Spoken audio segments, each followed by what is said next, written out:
Good evening and welcome to Roberts Wesleyan College. You are in for a treat tonight.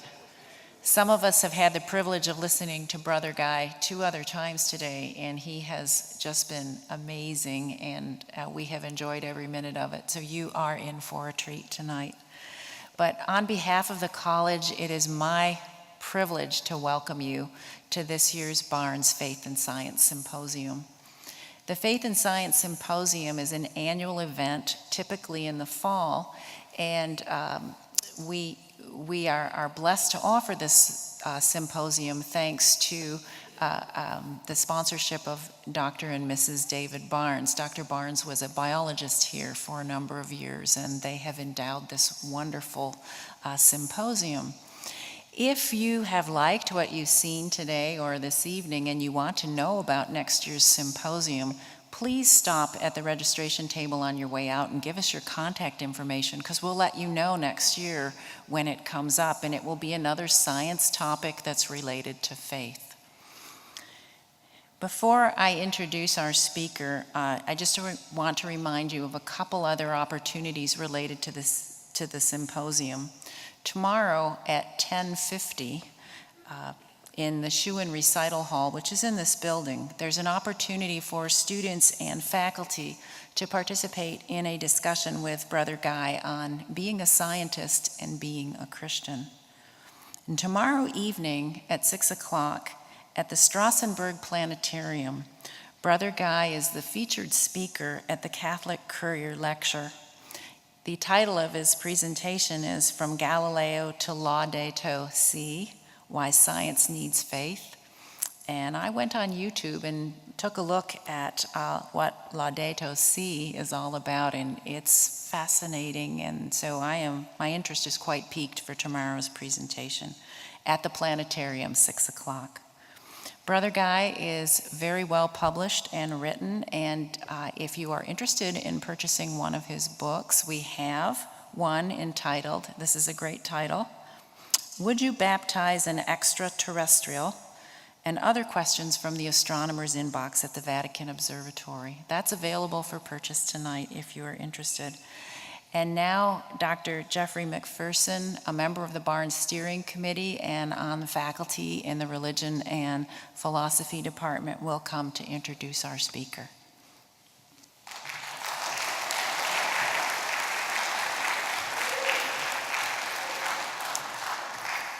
Good evening, and thank you for joining us tonight. The Barnes Symposium is meant to explore the meeting place between science and faith. And today has been a wonderful example of this connection. This is the 500th year of the Reformation. October 31st will mark the event of Luther's posting the 95 Theses on the church, the Castle Church at Wittenberg. And when we were organizing this year, we were wondering about how we could think about Reformation and science and the scientific revolution and things that came out of it. And we, in our discussions, we came on this idea that really astronomy is the connecting point here between the ideas that emerged out of the Reformation and beginning to look at our world in a new way and the sources of our understanding and how that developed and continued in the realm of astronomy. And so it's really quite wonderful, 500 years later, to be welcoming the Pope's astronomer to our Free Methodist College to teach us a little bit about how science and faith connect with one another.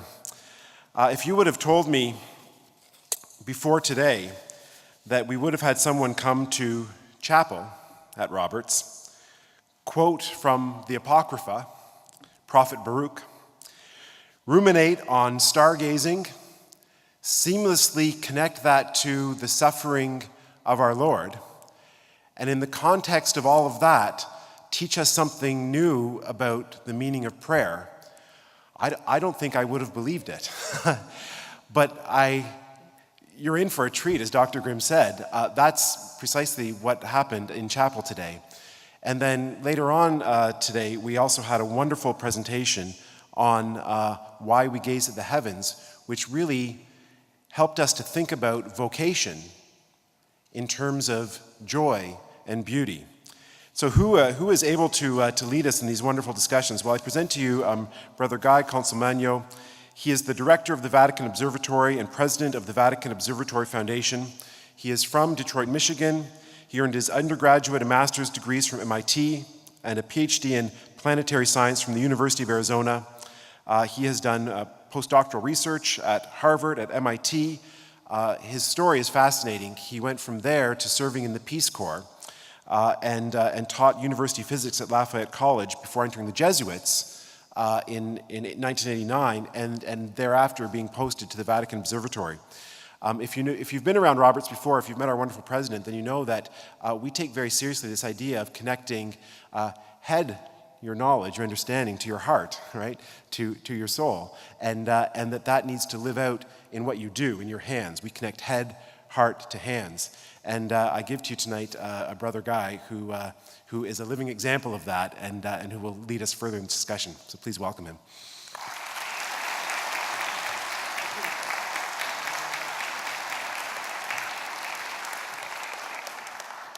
So, as you've heard, I'm a Jesuit, I'm a scientist. Anybody who tells you that you can't be a fanatic and the nerd at the same time, I've got the MIT ring, I've got the collar. I am a fanatic about my religion, about my science, and a nerd about my religion. You're probably not surprised that I don't have any problem living a life of science and a life of faith, because here I am. But I'm going to make a stronger case tonight. I'm going to insist that my life of faith is essential to my life of science. My science depends on God. Even more, I'm going to insist that at root, everybody's science depends on God, even the scientists who don't think they believe in God. I'm also going to do a little bit of a tour about how we, as, people who believe in both the intellectual knowledge and the emotional knowledge that science and religion both give us, can interact with people who probably aren't familiar with how this works. Now, how many people were here, how many people were not here for the 4 o'clock presentation? Good, because I'm going to repeat something I did then. I've got a little video that I show that explains what the Vatican Observatory is, and for those of you who are seeing it for the second time, I'm seeing it for the 40th time, so. But the star of the show is so wonderful, I can't help but keep an eye on him. Both science and religion are conversations about the universe. They're ways of learning how we interact with this universe. It's not simply a question of, is there a God, but there is a God, now what do we do? It's not just a question of, there are a bunch of stars, but rather, why are there stars? How do they work? How does that tell us how things work here on Earth? The interaction that I see in my own life is that religion gives me the reason to do the science. Back in the papacy before Francis was Benedict, and one of his lines in a final elocution to the fathers of the general congregation was, "Go to the frontiers." Well, there isn't much more frontier than 3.7 billion years away. The first official interest of the Church for astronomy started in 1582 with the reform of the calendar. Then in 1891, Pope Leo XIII wanted to have an observatory to show that the Church is not against science, but the Church promotes good science. They start out by having telescopes on the Tower of the Winds, and then on the walls surrounding the Vatican, as the city lights grow, and as the Italian government gives them back the territory out in Castel Gandolfo. In the 30s, they build new telescopes on the roof of the Papal Palace in Castel Gandolfo, best telescopes of their era in the 1930s. By the 1980s, light pollution makes those telescopes unusable, so we build a new telescope in the dark skies of Arizona.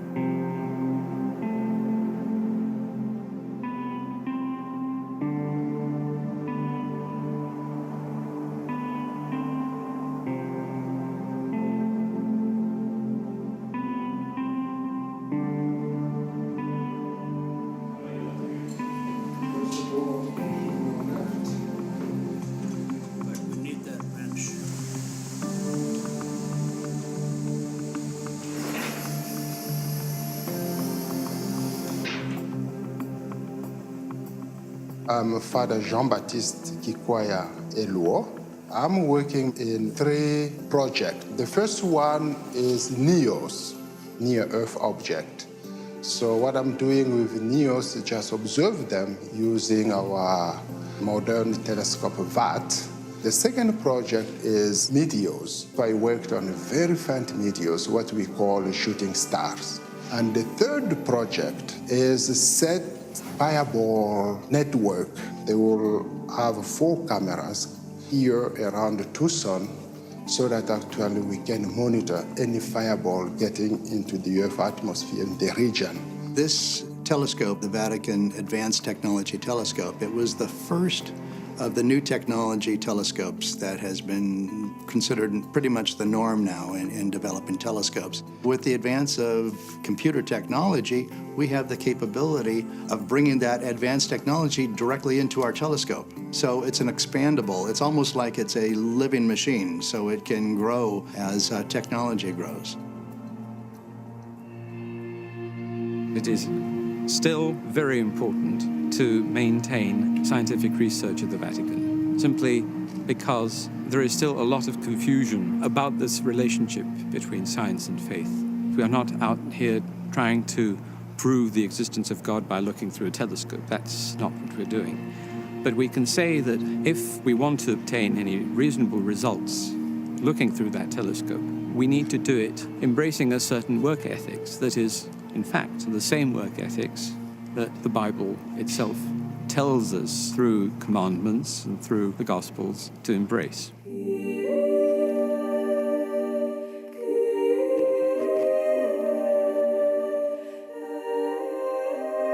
Human beings look at the stars and wonder. They want to know, what is that? What is that about? How do I fit in? They hear about the moon landing, and they want to know, what was that like? Very well. If we're part of the human race, we're part of the race that went to the moon. We're part of the species that looked at the stars and wondered, what the heck are those things? Looking at the sky reminds you that there's more to the universe than what's for lunch. What's more, if you believe in a universe that God so loved that he sent his son, then not only are you going to want to study the universe because it's kind of cool, it's an act of worship.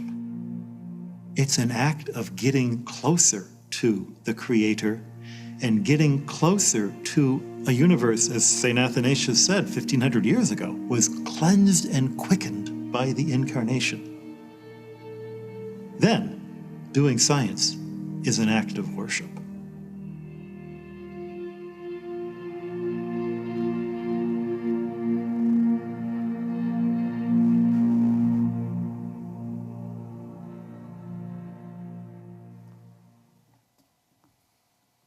So,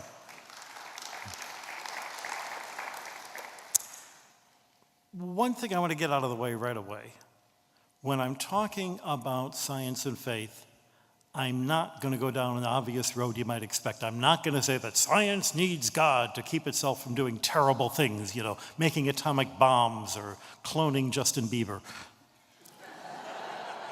Besides the fact that terrible things such as those things are examples of engineering, not science, and that's a whole different topic, why engineering needs God, I want to make a point that there is not an essential connection between God and morality, between religion and morality. Certainly morality is essential to doing science. Science is not a big book of facts, it's a community of people who are having a conversation about those facts. When you come here to learn science, what you're learning is the language of that conversation.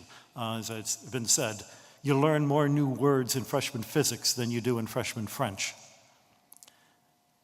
But like all human communities, the community of science depends on the goodwill of the people involved in the conversation. We can't be telling each other lies. I have to have confidence that the data I read in a paper is the author's honest understanding of what actually got measured. We can't be sabotaging each other's efforts. I've known of cases where that's happened. Don't do that.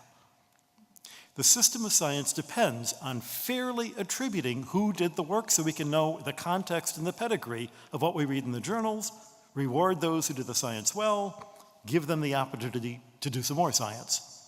And like any community, the community of science is a better place to live if its members don't covet or curse or commit adultery. Unfortunately, I know, every scientist knows, people in our field who have done those things, from adultery to sabotage to worse. There's not one of the commandments that haven't been violated by some scientist someplace. But it doesn't invalidate their data. Like the sacraments, like the validity of one's experiment is not dependent on the worthiness of the one performing it. Fortunately, it works in the other direction. Even though you're worthy, if you do a lousy experiment, you get lousy results. The point is this.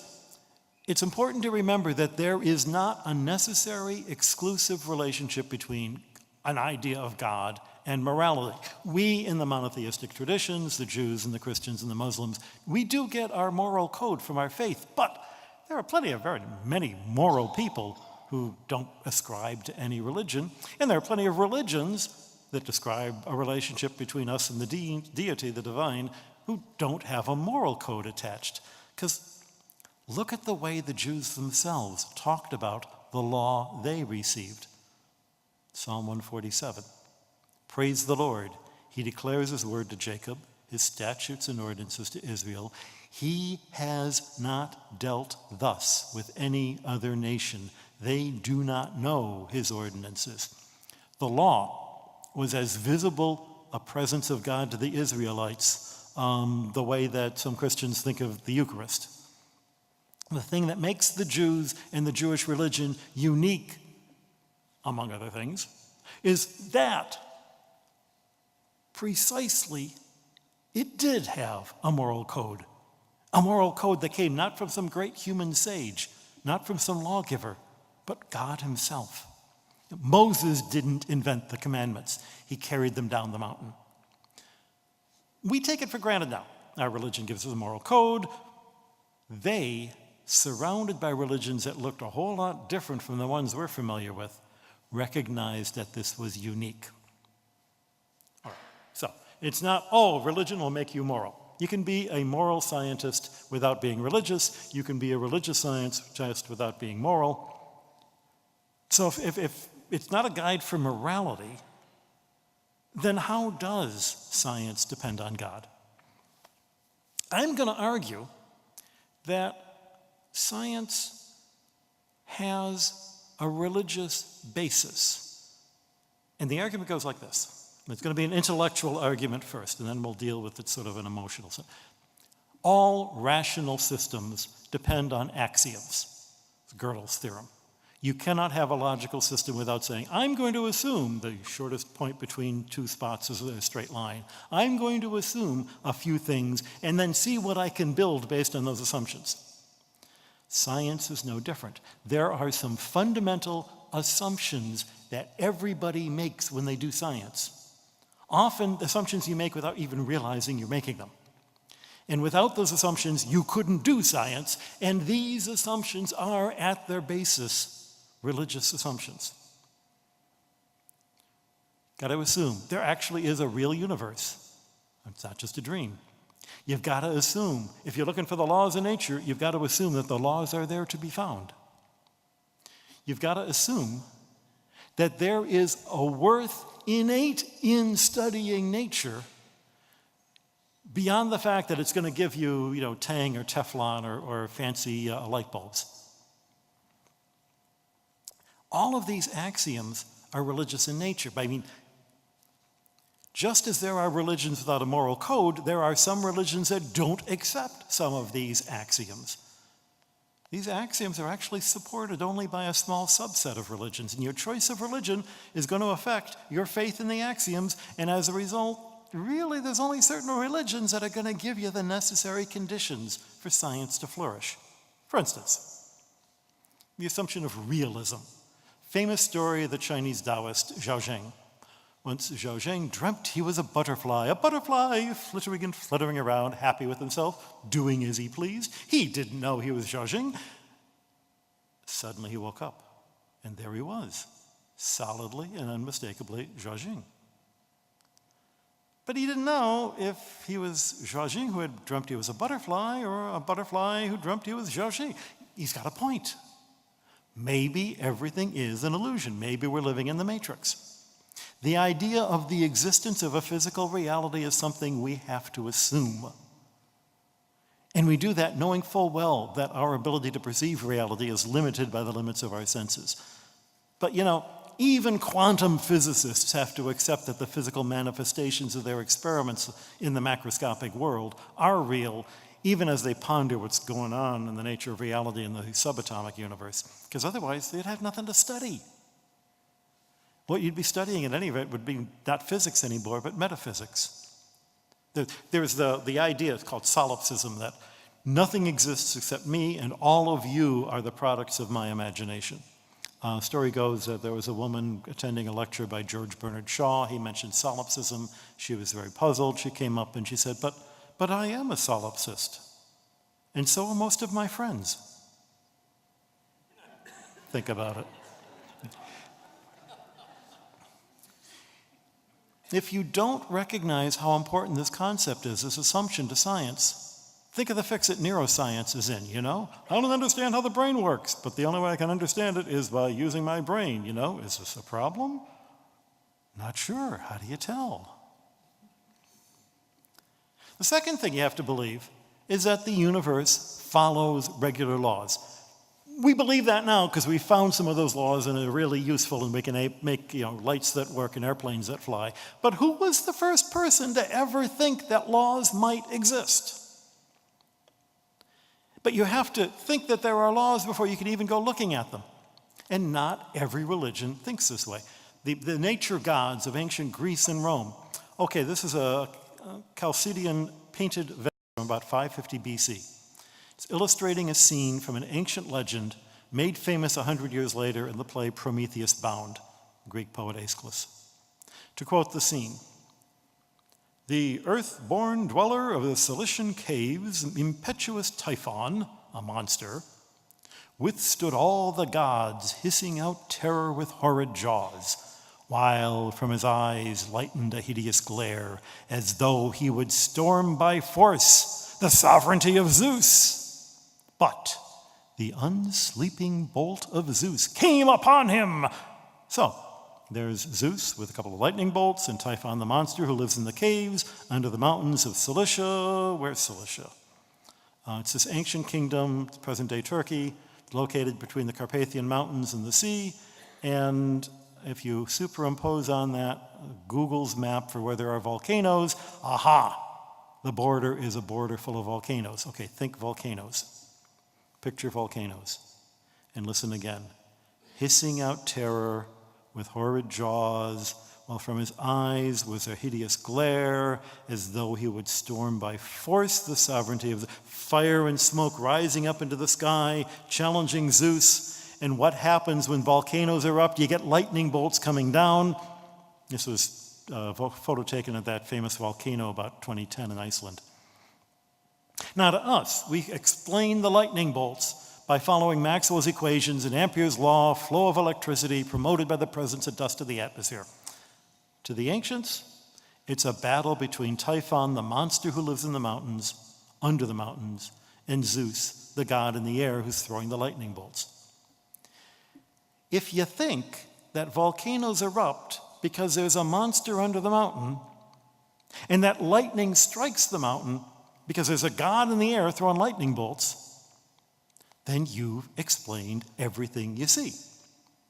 You've got a perfect explanation. Everything that happens in nature can be explained by saying there was a nature god who did it. What's more, those explanations will be perfect, much better than any scientific explanation. If your only goal in science is to describe the phenomenon, I've got a theory that describes everything perfectly.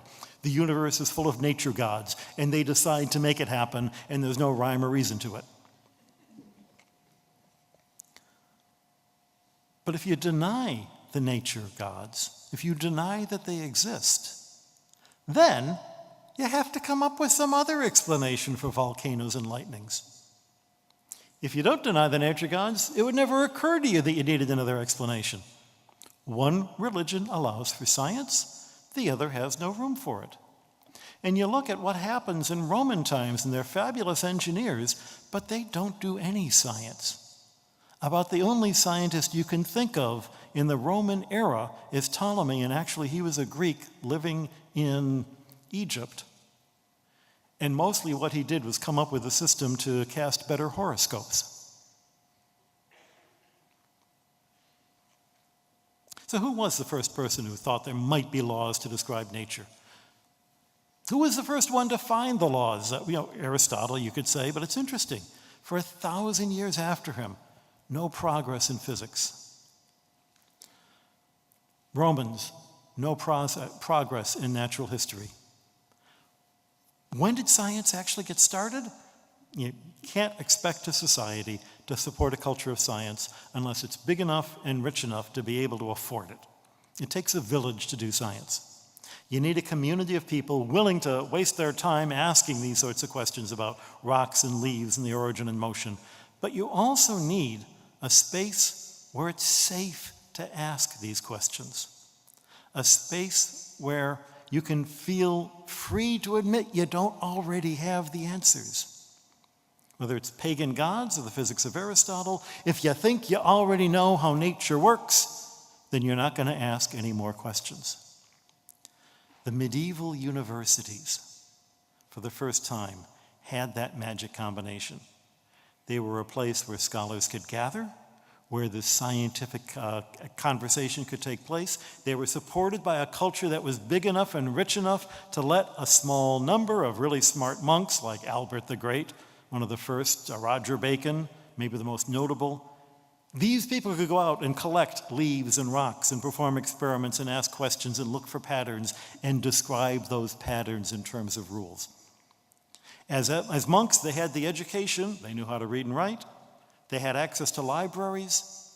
One of the big things that made medieval universities possible is that they had access to the Arabic libraries, which were Arabic written versions of Greek science, so they had a starting point. And as Christians, they had a belief system that cleared away all the easy answers and taught them how to think and challenge and develop ideas. Pierre Duhem wrote a history of science about 100 years ago. He says a key moment in the history of science was 1277. Bishop Tempier of Paris, which was the home of the then new University of Paris, challenged the Aristotelian dominance of science by pointing out that it couldn't be the final word because it doesn't have any room for God's creative power. For example, Aristotle insisted there could be no other worlds. And the bishop said, well, that denies God's power to build whatever he wants. Thomas Aquinas finally reconciled Aristotle's philosophy with Christian theology.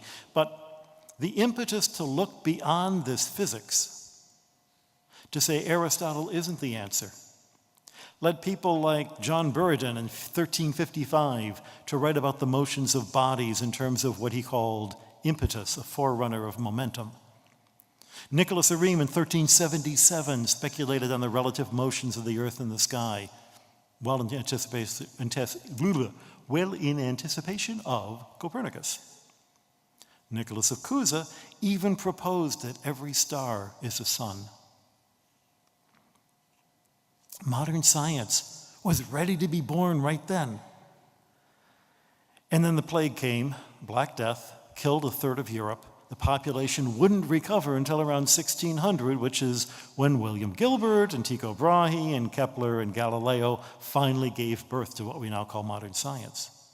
Science had careful observation of nature, science that used mathematical laws. All of this happens in the context of the universities. And the universities were funded by the church to train leaders of the church in philosophy and theology. Before you could study philosophy, you needed to know how to read and think, the trivial courses, the trivium, grammar, rhetoric, dialectic.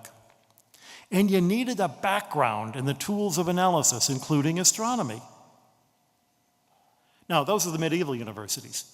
Modern universities, of course, are entirely different. We don't go walking around wearing black robes and funny hats, except at graduation. We don't say that the ultimate degree is to be a doctor of theology or doctor of philosophy. Wait a minute. How many PhDs in this room? How many THDs in this room?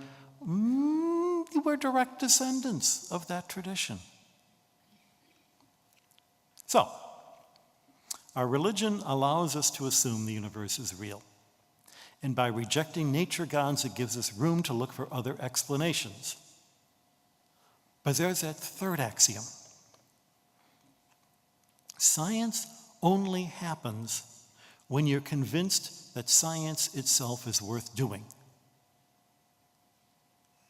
And that's something you can't just take for granted. Ask people who are trying to get money out of Congress.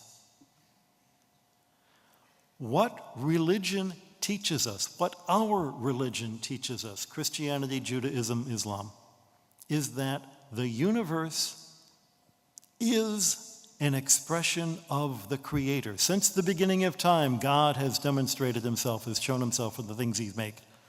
St. Paul's letter to the Romans. And our creation story, remember, Genesis is not a story about nature. It's not a story about creation, it's a story about the Creator. Unlike every other creation story floating around 500 BC, Genesis says, in the beginning, God's already there before there's a universe. God is supernatural. In the beginning, God says, let there be light. The first thing is to make sure that everything's out in the open. Nothing's hidden. It can be learned. He does things in an orderly fashion, and at each stage along the way says, this is good. And unlike the other creation stories, or the Gilgamesh, where the whole point of creation was to create the pinnacle of creation, namely the city of Babylon, the whole point of the Genesis story is to lead to the pinnacle of our existence, the Sabbath. The moment when we no longer have to fight for our food, but can adore God and contemplate creation.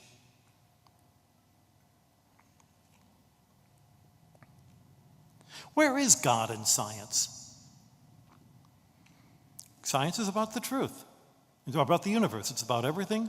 And God is omnipresent. Science is about the truth. Our God is the God of the way, the truth, the life. Science, and this is what we talked about earlier, is a source of satisfaction and joy. And the spirituality that I've learned as a Jesuit is that God is the source of consolation without cause, joy that surprises you. Notice I'm not saying that this physical universe is God. It's not a kind of pantheism.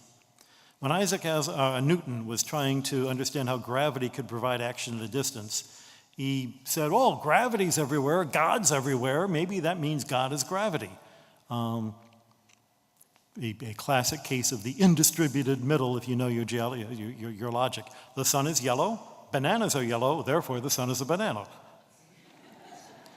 God is everywhere, gravity is everywhere, therefore God is gravity.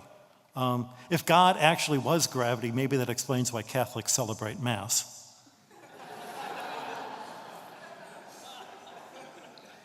What I'm trying to say, rather, is that the meta-reasons underlying science, the things that make science possible, and the things that make science what we want to do, and the fundamental assumptions about science, are exactly the pointers that point towards God.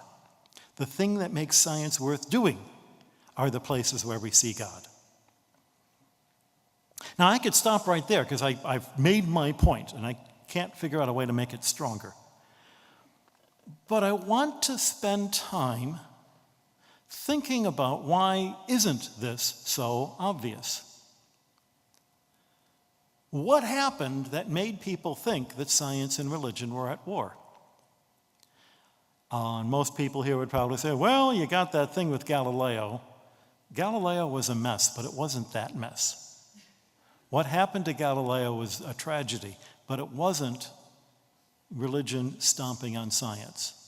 If anything, religion at the time thought it was doing science, and it was saying, Galileo, you don't have the goods. And Galileo didn't have the goods. It turns out he was right, but they didn't know enough to be sure of that at that time.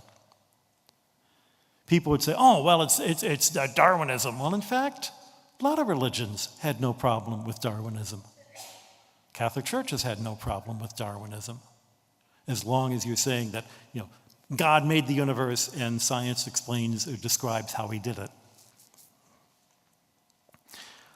You find when you read the history of a war between science and religion that there was a lot of jealousy coming out of the Enlightenment, but it really didn't take hold in our culture until the end of the 19th century. One of the classic books in America was The Eternal War Between Science and Religion, Christendom, by Andrew Dixon White, who you may recognize as the guy who founded that little agricultural college in Ithaca. Why were they so suddenly afraid of religion, and why were they so convinced that science and religion were at odds? A couple of things going on. In America, it was an anti-immigrant movement. In the late 1800s, America was being overrun by horribly ignorant people with vowels at the end of their names, like Consolmango. And in order to keep America pure, we had to show that this was going to dilute our native stock. And that was the big argument. In order to do that, they wanted to show especially Catholicism was anti-science. Because look at the horrible things that not only Galileo, this invents the myth that Galileo said, and still it moves, which he never said. If you actually read the transcript of Galileo's trial, Galileo keeps saying, "Tell me what to change, I'll change it." You know, he's not defending science the way that you would expect at all. It was not, a Scopes trial sort of thing. Part of it, another example. How many people in this room were taught when you were kids that Christopher Columbus proved the world was round? Did it ever bother you the fact that Christopher Columbus never even made it around the world? How did he prove anything? Fact of the matter is, everybody knew the world was round. The Ptolemaic system said the world was round. The geocentric system said the world was round, and the planets are going around it. Everybody knew the world was round, except Nathaniel Hawthorne and Dixon White and a fellow named John Draper write these books saying, "Oh, the church was trying to stop Columbus by saying that he was going to fly off the end of the..." BS. Not there. Isn't in the literature. There's another thing going on too, and this is way off the topic, but I think it's an important thing to think about. When you read the popularizers of science in the end of the 19th century and the beginning of the 20th century, people like H.G. Wells, a big theme was that, number one, between steam engines and electricity, we were going to be able to solve all of our problems. Progress is inevitable, and we will always get better and better and better. Never mind that little thing that happens with mustard gas called World War I. Second theme is that with evolution, we now can, number one, explain why us white people are better than everybody else. Oh? Especially non-Catholics, because, Italians aren't really white. And we can explain how to make the human race better by making sure inferior people don't breed.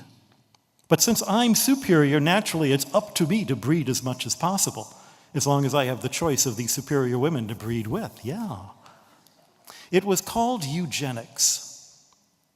It was a really, really popular theory, and it was taught hand in glove with Darwinism, so that if you didn't know anything about Darwinism and you just read this garbage, you'd say, "This is garbage. I guess evolution is garbage."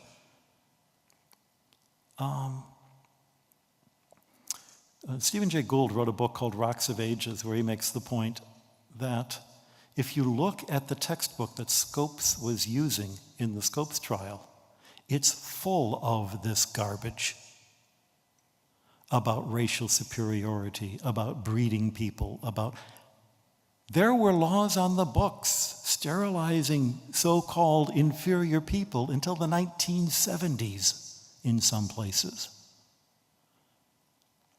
Of course, most of eugenics was shown to be what it was in the death camps in Nazi Germany. But before then, the only people who spoke out against it were the religious people, and therefore they got the reputation, well, they must be anti-science.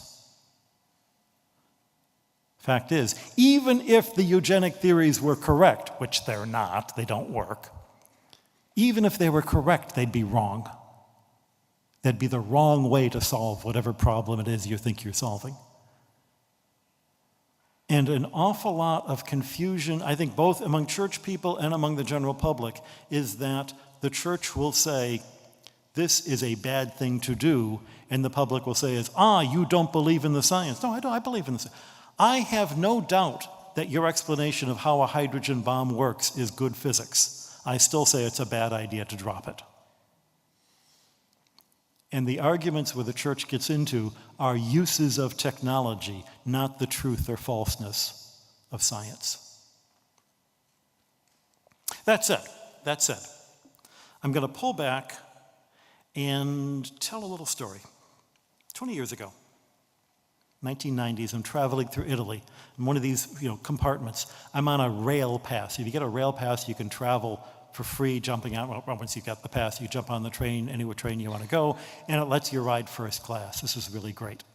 The downside is everybody else in the compartment is another American riding first class, so you might just as well be back in America. I'm looking out the window, I want to see Italy, and sitting across from me are a young couple from Cambridge, Massachusetts. Well, I've lived in Cambridge, Massachusetts 10 years. I'm one of them. I know who they are.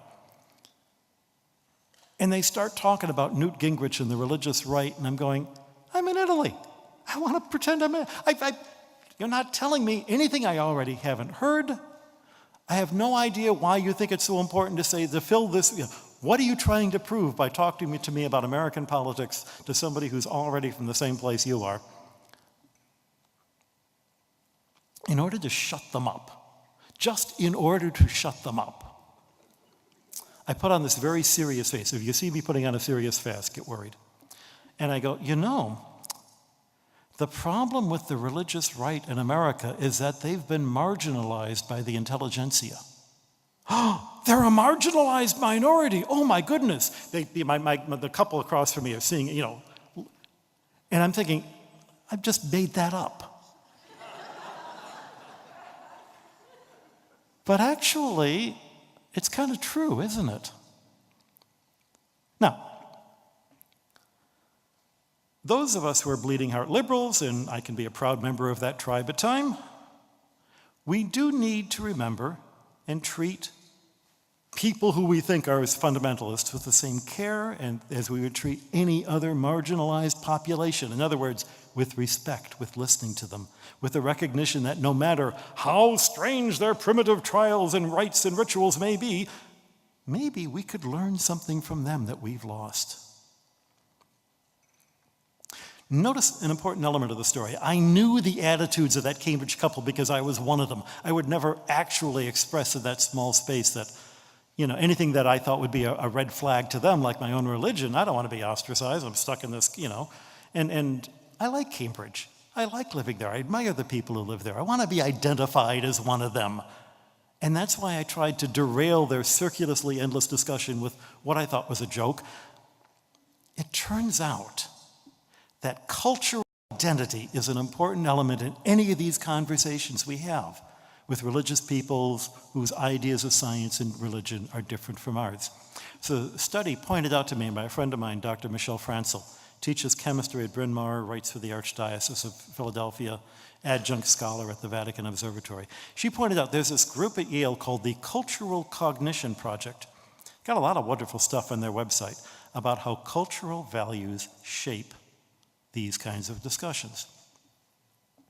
Look at the polarization between political groups or religious groups.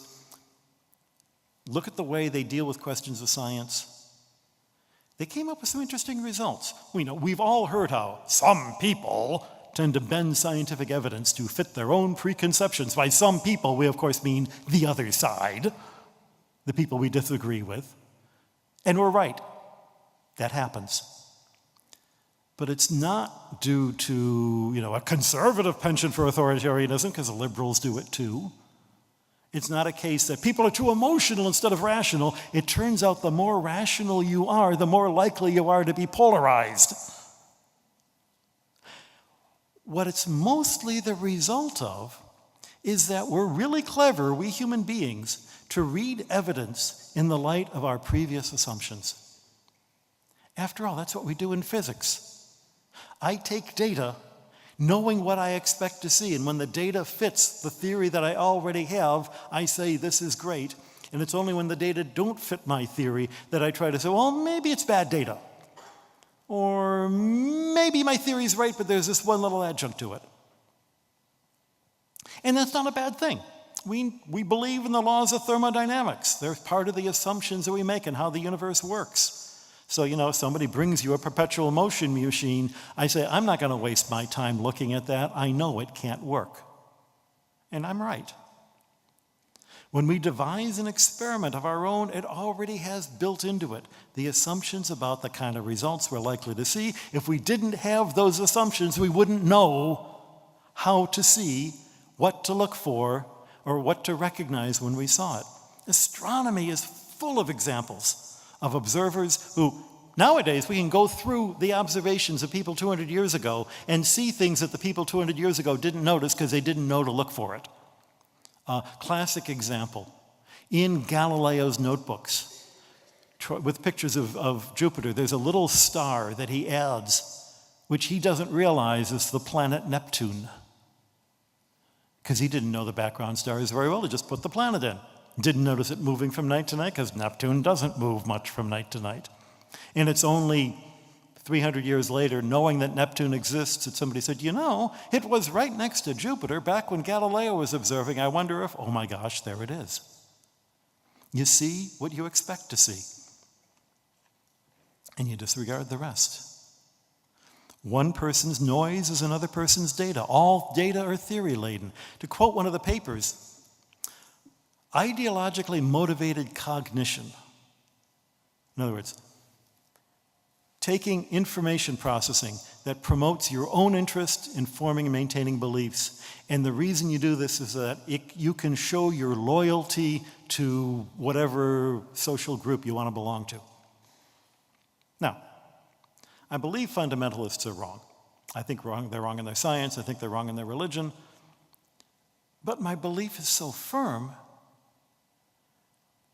that I have to recognize one of the reasons I'm so certain fundamentalists are wrong is that all of my friends think fundamentalists are wrong. I had this weird experience when I was a student. I went off to England for a conference, and a friend of a friend put me up in a house, and the people living in the house were Baptists. Oh my gosh, my Catholic prejudices were on high alert. And these Baptists, it was terrible. They were incredibly friendly and really nice. And oh my gosh, treated me like royalty. And when they said, what are you in England for? And I said, for a conference on the origin of the solar system. They just go, okay, you'll learn someday. And they were so nice that they shook me to the core of my faith. How could people who I had always thought were miserable and terrible and stupid be actually so warm and generous and comfortable and smart?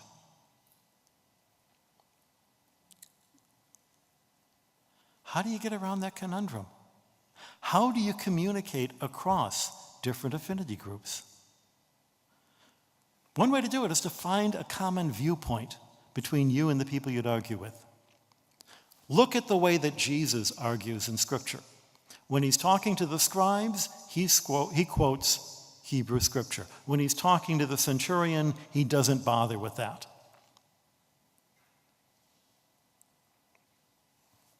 Is there a consensus possible? Back in 2000, 17 years ago, there's a colleague of mine, College of Charleston, sent out an SOS. It turns out the state school board was about to vote on a new set of science standards for all the schools, K through 12, valid in the entire state of South Carolina. South Carolina, oh my gosh, all my northern prejudices are twinkling. They included, the proposed curriculum includes everything that an educated adult needs to know something about. Evolution, Big Bang, all this stuff. My colleague is worried. The chair of the state board came from Grenville, South Carolina, home of Bob Jones University, a school so right-wing that students were forbidden to date Catholics. My friend was really worried about the vote. She put together a bunch of colleagues, a Protestant, a Catholic, a Jew. It was like a bad joke, all going up to Charleston. And there I am with the collar and the MIT ring. We drive up to Columbia past the Confederate flag flying at the Capitol building in those days. I felt like I was, behind the Berlin Wall. The time of the meeting comes up. We all introduce ourselves, who we were, why we were there, why we supported the proposal. We didn't say another word. Didn't have to. Standards passed unanimously. And then the chair, that woman from Bob Jones' land, came up to me and said, "That's wonderful that the Vatican has an observatory. I'm so delighted." And I'm feeling really foolish for all of those prejudices that I had. Bob Jones is a fundamentalist school. They teach young earth creationism. But actually, they devote some serious resources to teaching science. That's their science building. We've probably heard about the Creation Science Museum. Think, if they're building a museum and calling it Creation Science, it means that they want the cachet of science. It means that they love science too. What they don't love is science being sold to them by people who they're afraid are going to threaten their core identity. And let's face it, most of the public faces of science on TV are publicly atheists. Now, Neil deGrasse Tyson is actually a friend of mine. Stephen Hawking was a classmate at Cambridge with the late Father Bill Stager of my observatory. He's actually a member of the Pontifical Academy of Sciences. They're not evil people, but they do have very naive views of religion, very naive views of philosophy. Their assumptions that both contradict the religious beliefs of... I did a survey in England about 2 weeks ago. Do you believe that to be a Christian, you have to be a young earth creationist? Of the Christians in England, 15% said yes. Of the atheists in England, 80% said yes. The atheists think that's what Christianity is, because those are the only Christians they see. And the Christians think that these are what scientists look like, because they're the only scientists they see. No wonder the fundamentalists don't trust them. Who could blame them? What's happened is that each side is reinforcing the horrible stereotypes of the other side. Now, as it happens, I'm not a fundamentalist, but I've had to think through why I'm not. It's not that I can prove they're wrong. Science is not in the proof business. 1,000 years from now, who knows? Who knows what our science is going to look like? I can no more make a definitive final statement about it than I could about my faith, because, theology too is a science that grows and develops. And that's really the problem. The reason I'm not a fundamentalist is if it has no room for growth. Science always has to be able to say, I can know nature better. Religion always has to be able to say, I can know God better. Both require the ability to make mistakes and admit mistakes. The problem with fundamentalism isn't that it's wrong, it's that it thinks it's right. The old saying, if you think you understand quantum physics, try again. If you think you understand the Trinity, try again. But think about that. Ask yourself, to what extent are each of us in this room fundamentalists in our own way? Not to criticize ourselves, but to give ourselves a ground of sympathy for the other people whom we would call fundamentalists. And there's a logic behind that kind of fundamentalist. A few years ago, I was invited to do a Bible study. Catholics don't do Bible studies. To do a Bible study in Houston. Catholics definitely don't do Bible studies in Texas. To do a Bible study in Houston at the home of some NASA astronauts. Ooh, I could do that. Met a bunch of astronauts. This was really cool. Actually, the house where that was being held, there were Catholics. One of the guys in the group was not a Catholic, just said he wanted to make it clear he was a strict Seventh-day creationist. The universe is created word for word exactly the way it was described in the first book of Genesis. And I'm like, did he ever read Genesis? The place where it says the world is flat and there's a dome and there's water above and below the dome. Like, where does the shuttle go? How come it doesn't get wet? I didn't say that. But then he told me what he had done for a living before he was an astronaut. He'd been a test pilot. And it hit me, you know, if you are hiring somebody to be a test pilot, you don't want the test pilot to creatively interpret his written instructions. That would be bad. For a lot of occupations, a lot of technical occupations in particular, a rigid literalism is part of the job description. This is the way that they're dealing with the universe that they live in. This is also probably a good sign of somebody you don't want to go to the Museum of Modern Art with. And they're not the only fundamentalists that we have to deal with. Remember Comet Hale-Bopp? Yeah. Comet Hale-Bopp, about 20 years ago, there was this crazy group called Heaven's Gate that promotes mass suicides. The end of the comet was going to be the end times. Not the first time the internet has been used to promote this kind of crazy lunacy. So in response to the Heaven's Gate people, a friend of mine in Tucson, Jim McGaha, decided to deal with this craziness as any good intellectual would do. He would hold a scientific conference. He invited me to give a talk. The sponsors of the conference were the Democratic Secular Humanists of America. Well, I assume Republican Secular Humanists have their own organization.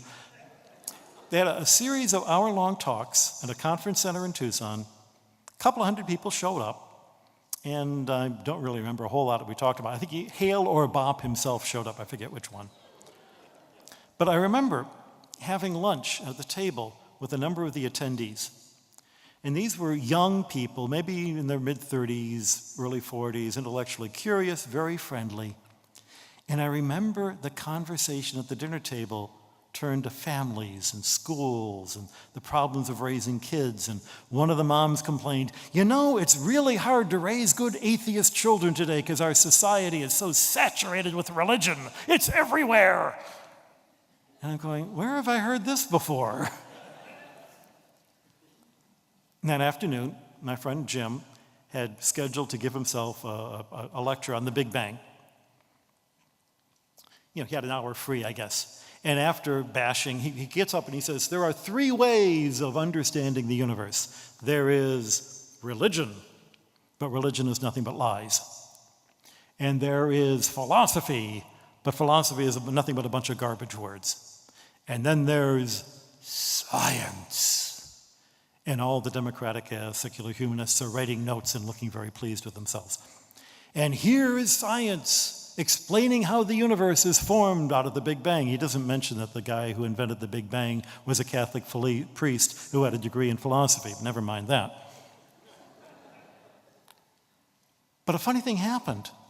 As he's describing the Big Bang theory and the expansion of the universe and space between galaxies getting bigger and things accelerating, people are getting a little, apparently they'd never heard this before. It sounded really weird, and they started attacking him because it sounded to them as much like gibberish as philosophy did. And he goes, but the best scientists and mathematicians tell us. And they say, you're just depending on authority. Well, of course he's depending on authority. But when your argument is to question authority, where can you ever start? Even science depends on authority. Question authority, says the button, says who? What do we know about authority? A great story of Jesus and the Centurion. Jesus is going along, somebody comes up to him, a Centurion says, hey, we've got this buddy Centurion, a servant of his is sick. Jesus says, got it. He heads to the house. Centurion comes out and says, you don't have to come here. I know you're a person of authority. I've got authority. I know what authority is about. I tell people come when they come. I tell people go when they go. You've got the authority to cure him. You don't have to even be there. And Jesus goes, never found anybody in Israel with this kind of faith. Cool. And cures the servant. Notice what Jesus doesn't do. He doesn't attempt to proselytize, doesn't argue points of theology, doesn't say, you're a Roman, get out of here, kid. He doesn't ignore either the person or the audience he's talking to, so that he's addressing the centurion, but when he talks, he also knows that other people are listening. He makes it clear that these centurions, these outsiders, are as close to the kingdom, or maybe even closer, than the self-righteous. Which is something for us to think about. It may be that our closest allies in the long run, in coming to a union with science and religion, are the atheists, are the fundamentalists. What about it being an atheist? Funny thing. The other thing to remember is, of course, he also does cure the poor servant, which is an important thing to remember to do. When it comes to understanding atheism, Michael J. Buckley has this marvelous insight that says, to be an atheist, you have to have a clear idea of the God it is that you don't believe in. Right? Here's a famous atheist. There's the God he doesn't believe in. This is, he rented buses and put these signs on them a while back. To him, God is a source of worry, somebody who would get in the way of you enjoying your life. And if that's what God is, guess what? I don't believe in that God either. In fact, I only believe in one God. All the other gods that are out there, I don't believe in. I only believe in one more God than Richard Dawkins. I'm practically an atheist myself. Also, notice that his idea of enjoying life is to have a babe on his shoulder, and her idea is to have a famous sugar daddy. There's more than one bit of advertising going on in this picture. But why does our culture want to equate science with atheism? Buckley has an interesting explanation. People tried to use science to prove a version of God in the Enlightenment, whether the deist God, I don't understand how planets can stay stable in their orbits, God must do it. That was the one that Newton came up with. And then Laplace later on says, well, actually, I can explain that without invoking God. If the God that you invoked was somebody to fill the gaps, when science fills the gaps, suddenly you've lost your God, and that's how you become an atheist.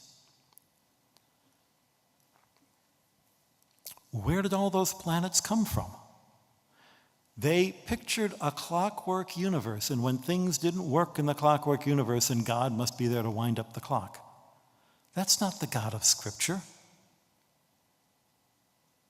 That's not the God of love. That's not the God who is expressed as a father by Jesus. Of course you shouldn't believe in that God. There's another problem with Newton's physics. Newton's physics, depends on knowing all the forces acting on a body, and if you know all the forces and you know the position of every particle, then eventually you should be able to work out inexorably the future and the past of everything. The trouble is, Newtonian physics is very, very hard for the uninitiated to understand. Ask anybody who's tried to learn it. Ask anybody who's tried to teach it. Each new generation has to bend their brain in a brand new way of understanding. For instance, coil of you turn the faucet on. The water goes around and around and around and around. What happens when it comes out the end? Most common sense people would say, the water continues to go around and around. Those of you who have learned Newtonian physics knows the water goes out in a straight line. Those of you who actually have a lawn and a hose know that when you turn it on, the hose goes flying every which way and everybody gets soaked. Now, you can, in theory, explain all of those crazy motions, but it's like trying to explain the motions of the planets using an infinite number of epicycles in Ptolemaic. It misses the point. Newtonian physics is a simplification of reality. Nonetheless, we bend our brains around trying to understand Newtonian physics, and then Einstein comes along with a physics that says the universe bends space and time. We observe an eclipse. Arthur Eddington, the fellow on that side, observes starlight being bent. The fellow on that side with the familiar collar says, well, if the universe is bent, then we can explain how come the universe is stable only by having the universe expanding against the warping that otherwise every piece of matter would have in every other piece of matter, and that we get the Big Bang Theory. Stephen Hawking says, I've got a way of explaining what sets off the Big Bang. You see, before there's anything, you just have space and time, but there is a flat universe. Well, that flat universe is the 0 point of the gravity field. Gravity is nothing but the flexure of the universe. And nothing is perfectly flat all the time because of quantum uncertainties. Wait long enough and some quantum uncertainty will create a bulge that turns into the Big Bang, and thus we have the universe. And since I have now explained how the universe began in the Big Bang without God there to set it off, I don't need God. Therefore, there is no God. Same problem. Mind the gap. A God who does nothing more than set off the universe and walk away might just as well be the God throwing the lightning bolts. The God throwing the lightning bolts that we rejected back in Zeus time. If God is just one more force in the universe alongside other forces, then that's not God.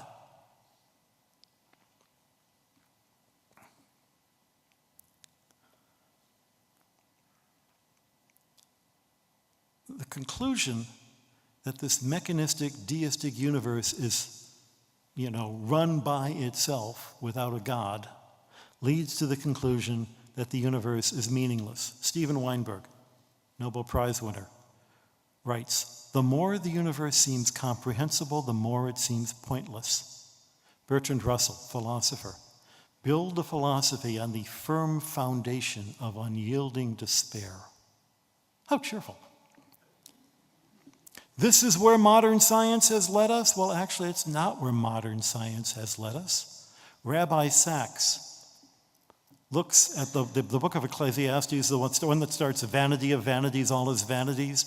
And he says, maybe a better way to translate that is, meaningless, meaningless, says the teacher, utterly meaningless.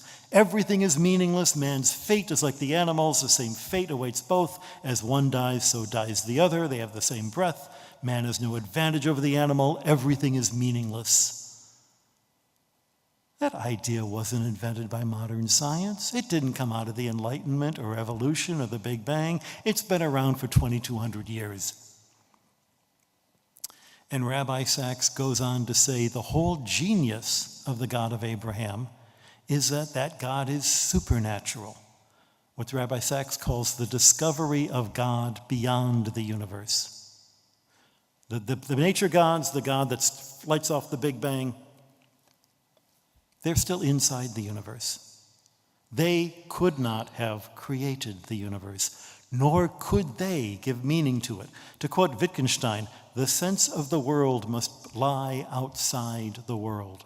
You're sitting in a chair. The purpose of that chair, the meaning of that chair is to support you. If you weren't you and there, that chair would have no meaning. The chair doesn't have any meaning in itself only because there's something that's not chair that gives it meaning. The universe has no meaning in itself only because there's something outside the universe. A supernatural God, a God who's already there in the beginning.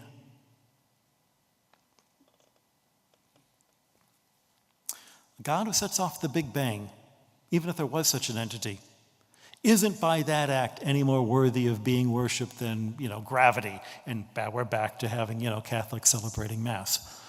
More to the point, a God who is supernatural is outside of space and outside of time, and therefore creation from nothing doesn't just mean creation in a vacuum, because even a vacuum has space and time and existence. It means a God who is outside of space and time, who wills the fact that the universe exists not only 13.8 billion years ago, but right now, and is in the act of creating right now, and continues to maintain the existence of the universe right now. Creation is not something that happened a long time ago only. It's something that happens all the time. And a God who is outside of space and time can give us the freedom to act and choose and still know what it is we're going to do because he can remember it.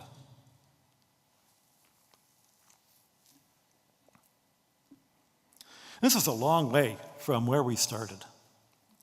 To pull this all together,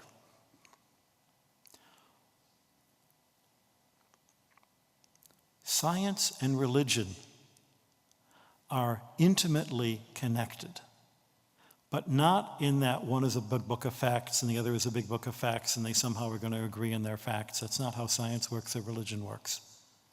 They are intimately connected because the human being who is the scientist is also the religious person. The human being who adopts a religion will view the universe in light of the religion they adopt. God is not the result of some syllogism. God is the assumption we make before we do any reason. If I assume there's a God, I can view the universe in a logical sense that confirms my belief. It's a self-consistent belief. But I can also assume there's no God and create a self-consistent picture of the universe. It's going to be a different picture. It's going to look different. And in both cases, I'm going to accept the evidence and use it to confirm what I already believe. And we all do this, and we can't not do this. So give a break to somebody who's got a different set of assumptions, because their view of the universe is going to look to them just as logical as ours will. But why do I accept the deist view of religion? Not just the deist, the theist view of religion, a religion where there is a God? Because it explains not only the physical universe, it explains the joy that I experience. It explains the love that I have. Got a lot of problems, problem of evil, I haven't solved that one. But it gives me a universe that is worthy of love. It gives me a universe that tells me that there's more to this universe than, what's for lunch.